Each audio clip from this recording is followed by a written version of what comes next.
Donc, bonjour à tous, bienvenue sur Medscape, interview faite dans le cadre du partenariat avec la SFC. Diana Bello-Roufaï, je suis oncologue médicale à l'Institut Curie et je suis aujourd'hui avec Manuel Rodriguez, médecin-chercheur à l'Institut Curie, spécialiste des cancers gynécologiques et du mélanome uvéal. Eh oui. Donc le mélanome uvéal, un sujet important, intéressant et surtout une pathologie rare. Donc Manuel, est-ce que tu peux nous expliquer quelles sont les spécificités de cette pathologie et notamment les modalités de prise en charge, que ce soit en situation localisée ou en rechute? Alors, le mélanome uvéal, déjà, c'est pour dire que c'est un mélanome de l'œil, c'est un mélanome intraoculaire. Contrairement à ce qu'on pourrait imaginer, c'est pas lié à la lumière, en fait, ça se développe à l'intérieur de l'œil, et c'est une pathologie très rare, c'est 5% des mélanomes à peu près. C'est à peu près 500-600 patients par an en France. Et donc, comme ça se développe à l'intérieur de l'œil, on ne le voit pas, et souvent, en fait, on le diagnostique trop tard. Alors, pour le traitement localisé, ça va dépendre, en fait, de la taille et de la localisation, surtout. Si tu as une petite tumeur qui est facilement accessible, on va pouvoir faire de la curéthérapie. On suture comme ça sur la conjonctive et on peut faire une curéthérapie pour brûler cette tumeur. Si elle est un peu plus grosse ou moins bien localisée, ce qu'on va faire, et c'est la particularité de certains centres comme à Nice ou comme à Curie, c'est la protonthérapie, une radiothérapie extrêmement précise qui va pouvoir de préserver la rétine et qui va pouvoir traiter des tumeurs un peu plus profondes. Après, quand la tumeur devient trop grosse, la protonthérapie est moins pertinente parce qu'il va y avoir beaucoup de réactions locales et ça va être douloureux. Donc, en fait, on va être obligé de procéder à une énucléation. Une énucléation, c'est-à-dire retirer l'œil, donc perdre la vision. C'est d'ailleurs, en fait, l'une des innovations présentées cette année, parce que cette année, c'est un ESMO exceptionnel pour le mélanome uvéal, puisqu'il y a eu 4 oraux.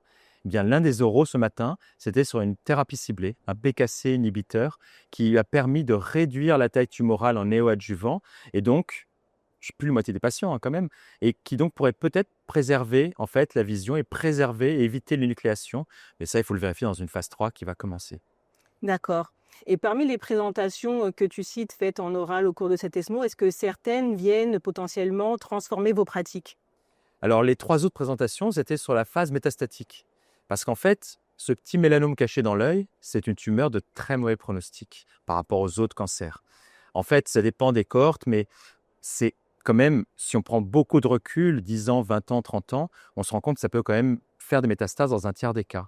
Et bizarrement, contrairement au cutané ou contrairement à ce qu'il y a comme mélanome conjonctivaux à la surface, ça n'est pas de métastase ganglionnaire, mais ça va de métastase dans le foie.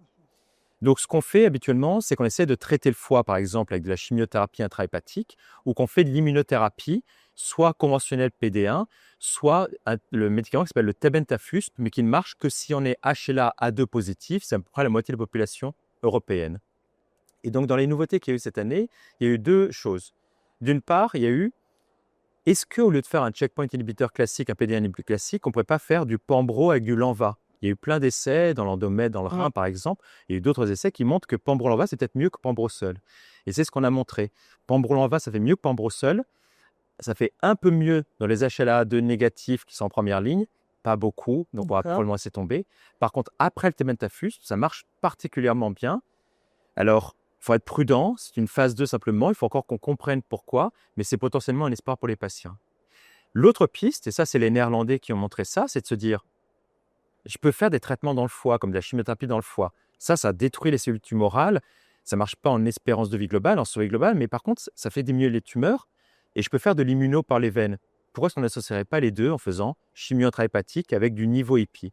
Et eux, ils ont montré que c'était mieux en termes de taux de réponse de PFS, mais surtout en survie globale, peut-être en secondaire ADCOM, par rapport à la chimiothérapie intrahépatique seule. Encore une fois, c'est aussi très précoce, mais c'est potentiellement une idée de combinaison. Quant à la dernière présentation, c'est celle qu'il va y avoir tout à l'heure en présidentielle, c'est sur les thérapies cellulaires. On a beaucoup parlé des CAR T-cells en hématologie. On parle maintenant des TCR T-cells dans les tumeurs solides, et c'est justement un TCR T-cell. Donc le lymphocyte T du patient qui est récupéré, modifié pour exprimer un TCR qui reconnaît PRAM. PRAM, un antigène qui est fréquemment exprimé dans les cellules tumorales. Et en fait, quel que soit le cancer, et en fait, dans cet essai clinique, il montre sur cette petite cohorte de phase 1, sur à peu près une quinzaine de patients, 14 patients, qu'il y avait beaucoup de réponses, même des réponses objectives récistes. L'enjeu, ça va être de savoir combien de temps ça dure, ces réponses. Parce que c'est une thérapeutique lourde et très chère. Ça vaut le coup si on peut, entre guillemets, guérir des patients, en tout cas avoir des survies très prolongées. Et ça, c'est ce qu'on va savoir tout à l'heure. Et donc potentiellement que le mélanome uvéal pourrait être un modèle illustratif de l'application des TCR en tumeur solide. C'est exactement ça. C'est une maladie qui résistait quasiment à tout. Donc, si avec ce TCR-T contre le PRAM, ça marche bien dans le myélome uvéal, ça ouvre tout un champ pour tous les autres cancers qui expriment PRAM. D'accord. Bah, écoute, merci beaucoup pour tous ces éclaircissements sur le mélanome uvéal Merci Yann. et puis aussi félicitations pour les présentations de cet ESMO.